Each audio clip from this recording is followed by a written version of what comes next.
An entry tactic is a short-term pattern in the context of an overall setup in a promising stock that is exhibiting your edges. A lot of what you do in the markets has to build upon our prior knowledge and our prior knowledge of observing and having an edge in the markets. When you do studies and you look at the market, that's the creative part of you, and how you see the market is going to be very unique than how someone else sees the market as well. Stops are there to protect you and to protect your account over the long term. Tight is always relative to a stock. Risk tolerance is relative to a trader and what they feel. And violation of a setup is based on something that you study in prior setups that you see. So what are entry tactics, right? So just like edges, entry tactics must be self-studied.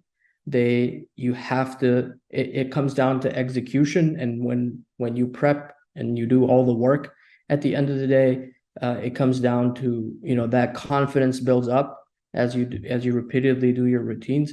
And then when it's time to execute, it comes down to entry tactics. How will I enter this name that I have an edge in the markets that I know works from market cycle to market cycle, from quarter to quarter, from year to year? How can I execute this repeatedly that carries over from the edges? You execute upon your edges repeatedly, and that's the same thing with entry tactics.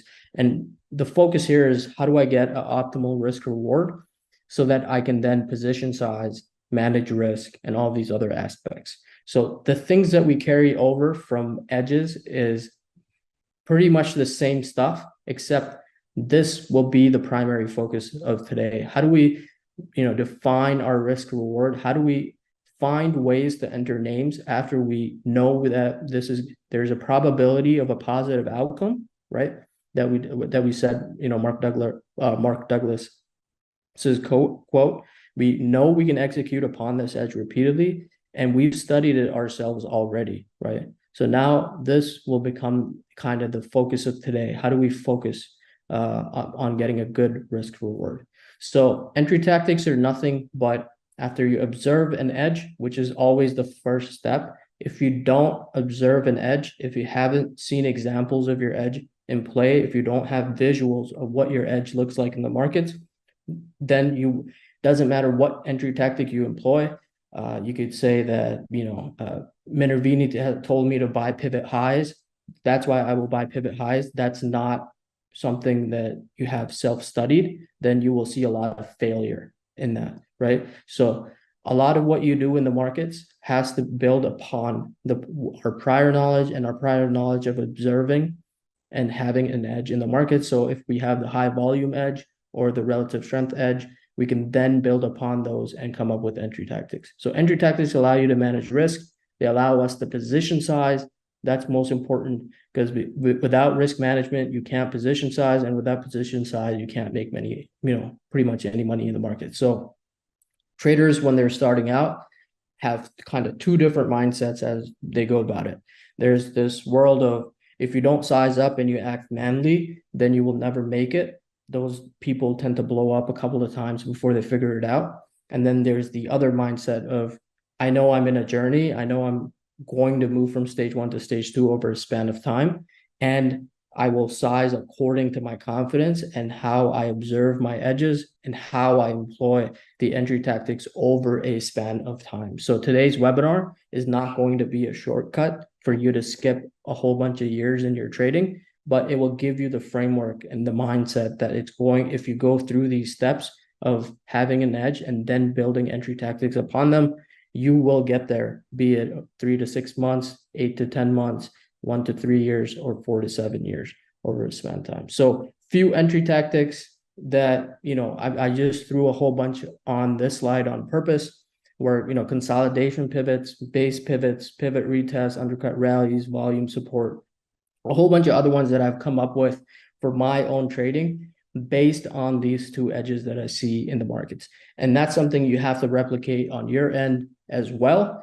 You identify edge, step 1. Step 2, now how do I enter these names to define my risk so that I can position size, because without position size and risk management, I can't make an income in the markets. So what is an entry tactic? This is where Richard will take over and kind of get into the depths of what it is an entry tactic and some of the visuals that he's put together.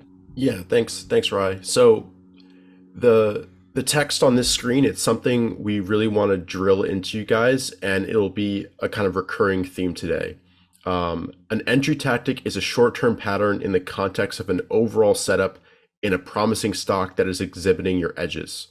That's a really important phrase. So, we'll say that a lot of times today in various different ways.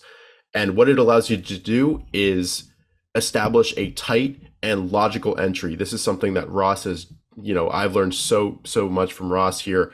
Tight and logical entry that allows you to place a stop loss where if the short-term entry tactic fails, you're out with a small loss, but you can position size in a promising stock and get a good entry point, a good cost basis to potentially ride that stock as it performs for you.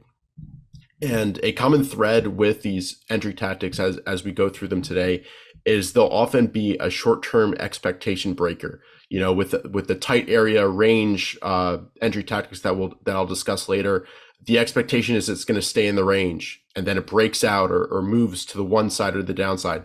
That's the expectation breaker. We've also got rise techniques where, based on the previous close, the expectation is it goes lower and it holds, right? So we want to be thinking about these themes. One, an entry tactic is a short-term pattern in the context of an overall setup, and we always want to be establishing a tight and logical entry with a clear stop loss. We've got a graphic over here on the right-hand side, which we'll dive into later on with a great example. These are kind of range breakouts. And then again, always think about what is the expectation based on price action and what are expectation breakers that you see. And we can basically take advantage of those expectation breakers to enter the stock with a very tight and logical stop loss and position size nicely. So just want to reemphasize this. This is a great overall framework to think about. And again, we'll repeat this a few times today. Ryan, anything to add on this slide? No, I don't have much to add, and I think, try to think of this as try to build upon this and don't try to skip steps. Like what we're saying, I think every word here kind of matters. And if you can't cement this and you say, hey, show me the money. How do I enter this? How do I exit? Send me a stock pick. That's how you fail. And you'll continuously fail and you'll learn the hard way, right? And we've learned the hard way. I've subscribed and followed people, etc., and all of that stuff. Seems to work in a really good market, but if you really understand why we're doing this and what we're doing here, it makes a whole bunch of difference because then you can, really execute upon it yourself. So short-term expectation breakers, it's almost like I expect this to happen. And when this doesn't happen and the reverse happens, then I need to switch my mindset and really, it's kind of, I would say, something you learn after 6, 7, 8 years that we're trying to kind of teach you guys today, because it's going to make a difference. Even if you're in year 2 and year 3 and you understand this concept, it will allow you to execute a lot better in the markets. So I think we could go to the next one, Richard, and if you want to continue. Yeah. So what does a tight and logical stop loss actually mean? How can I practically apply that? Basically, going back to the entry tactic, it's not really an entry tactic unless it allows for this, meaning you can get stopped out with a very small loss if the entry tactic fails, and if it succeeds, you're positioned in the stock as it completes the setup. So what does logical mean? Logical means a violation of the short-term pattern would signal that the setup and entry tactic has failed. Mark Minervini says, the train is not coming on schedule, right? That's how he phrases it, and that's a really great analogy. What does tight mean? Tight, I mean, it depends on the trader, but for me, the stop would limit losses to just a few percent. The less, the better. And if you can't set such a stop, there isn't a setup. Just wait. Just wait for that entry tactic to show. And this is really key because, one of the first mistakes that I made when I was first starting to trade is I would enter promising stocks that were strong, but I would enter a little bit randomly where it's already extended from, a pivot buy or the base pivot. It was already kind of along its run. and I would set tight stop losses where it'd be 3%, 5%, whatever it was, and natural reactions would just stop me out. And I was frustrated until I kind of looked back at my trades and realized that there was always a better entry lower where the price action was tighter, where it was forming a range. So it doesn't matter if, arbitrarily setting tight stops of 3%, 5%, whatever the number is, that doesn't help you. It also has to line up with a logical spot where the setup, the entry tactic is becoming invalidated. And this can be a higher low, like in this example with the graphic. Ross uses moving averages like the 10-day moving average, the 50-day. It doesn't really matter as long as it's logical for the applied setup and it makes sense to you based on how you view the market and how you trade. Every trader is going to be a little bit different. For Rye, he cares so much about the whole numbers. That's a winning characteristic that he's studied. And if a stock violates that, he's out. If he's buying versus that whole number, he's buying 30.1, 30.15, 30.03. If it violates the whole number, that's his line in the sand. That's the tight and logical stop for him where he's out.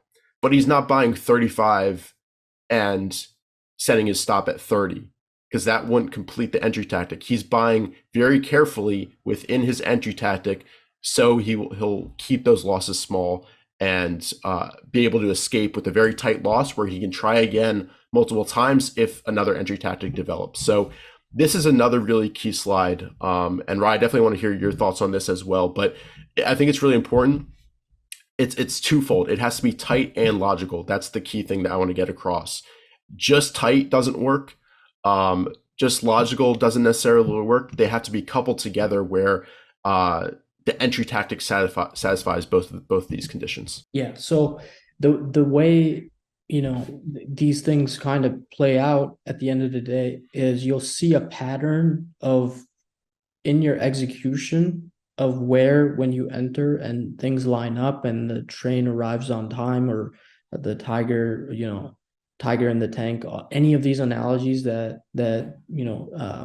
traders come up with, all it means is things are lining up and what you did has a positive outcome over a span of time, right?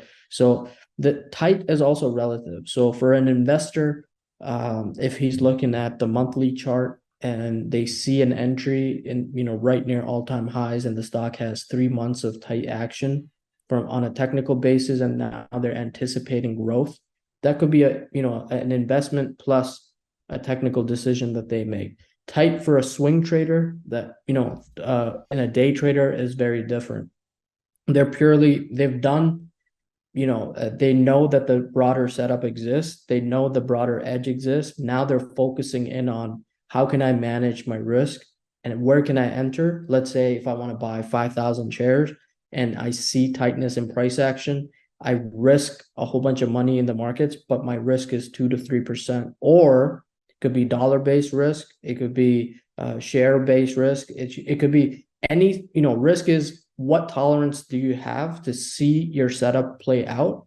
And you can logically define, hey, when this stock, if it breaks out and comes right back in and violates this level, my emotions shouldn't turn into, I love this company, I believe in this company, I think this is the greatest company ever and I just need to hold on. And all of these thoughts are stage 1, 2 thoughts, where all of a sudden you define a stop, you define an entry, you've done all your hard work. You're not thinking in a series of trades. You're thinking about this one trade, and I need to win this trade over the market. That mindset won't work. You need to go to the opposite mindset, where when you know that this entry tactic, if you execute 40 times in a row, will give you a winning outcome in the markets. And if you don't know that in the back of your head, when this comes right back in and violates the level that you logically set for yourself before you even entered the name, you need to get comfortable with losses in the market, right?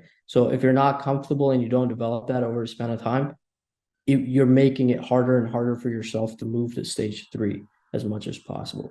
The other thing I think, tight and logical stop. So when we really get into real examples, tight is always relative to a stock, right?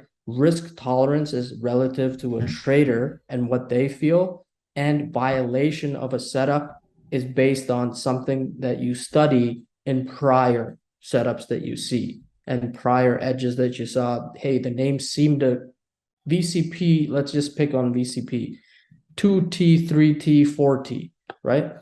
Minervini just didn't wake up one day and said, hey, I see 2Ts are more likely to succeed. I see 3Ts fail a whole bunch more, and 4Ts really, these variations and these different nuances, that people come up with and end up writing a whole book on their success. This is over a span of time. And the more comfortable you get with the fact that you will not get from 1 to 100, but you will start with something, then you will notice a pattern, then you will make your own tweaks to it, and what works for you likely may not work for someone else. So Ross uses moving averages. You, for the life of him, if I just put a kind of a gun to his head, he will never remove moving averages because he's seen good stocks tend to hold 10 weeks. Good stocks, when they come in, tend to hold 65 EMAs. So he has seen this over and over again. So now he's using 65 EMAs. You may see something else, right? That's where the creative part of you will come into play, right? When you do studies and you look at the market, that's the creative part of you, and how you see the market is going to be very unique than how someone else sees the market as well. So I think we could get right into kind of this Yeah. that will happen to you again and again in the markets. It's destined to happen. You're destined to have a strategy that will succeed 40% of the time and fail 60% of the time, but you could still make so much money if you succeed even 30 to 40% of the time. Richard, if you want to discuss this. Yeah, so this is something that I'm sure every single person watching this can relate to. I mean, just drop in the chat if you've had a failed breakout. I think every single person should have experienced that. But you have the perfect entry, the stock rockets higher on volume, and then the next day or the next day after that, it completely reverses down, takes out your stop, and you're out of the trade, and you're frustrated. Um, and it sucks, right? Losses aren't fun, but the point that we're trying to make with the tight and logical stop loss is that losses won't take you out of the game. In fact, it's kind of the cost of doing business. Dr. Wish, he did a presentation a month or so ago for John Boyke's class, and he said, every stop loss hit takes me closer to my next winner. That's his perspective. And I think that's perfect.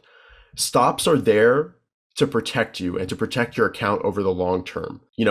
Not a 50% batting average in trading is fantastic, especially if you're triggering high reward to low risk areas. That's amazing. You can make a fortune with that. You can make a fortune with 30% win rate, but you have to protect yourself when this happens. And that's both financially with keeping your losses small, as well as mentally. You have to be prepared for this to happen because it happens every single week, every single year, every single month, whatever period it is. So don't be afraid of this. Plan ahead. Almost expect when you enter a trade that this will happen, and think about how will you protect yourself. Where are you placing your stop? When are you going to move your stop up? That's something we'll get into in a future one. But plan for this occurrence because it's going to happen to you. And if you don't plan for it, you'll be knocked off your game financially as well as mentally. And if it sets up again, which is often the case, you want to be ready for that next entry tactic that comes around, because maybe that's the time that it'll work. And often you have to try trades multiple times to finally get that winning trade. And one winning trade will pay for 3, 5, 10 of these easy. So you have to think in a series. We talked about that before. You have to think in a series of trades over time, over the course of a month, over the course of a year, over the course of your trading career. If you take small losses of 2%, 3%, 4%, 5% over and over again, but you're triggering, you're focused on high potential situations, high potential setups, those at the end of the day are going to be washed aside, and your winners will overwhelmingly pay for your losers. So that's the key point here. Keep the losses tight and logical so you protect yourself and your downside when these stop outs do occur. Yeah. And the only thing that I would add is maybe, just take a look at the series of trades that we're talking about. Just if you print a whole bunch of trades that you made, and maybe you can identify, hey, I did everything according to my entry tactic. I defined my stop loss, but look at where you actually exited, right? If your planned exit was here and you exited somewhere down here, you didn't follow your plan, right? Or it broke out and now it gaps down on you.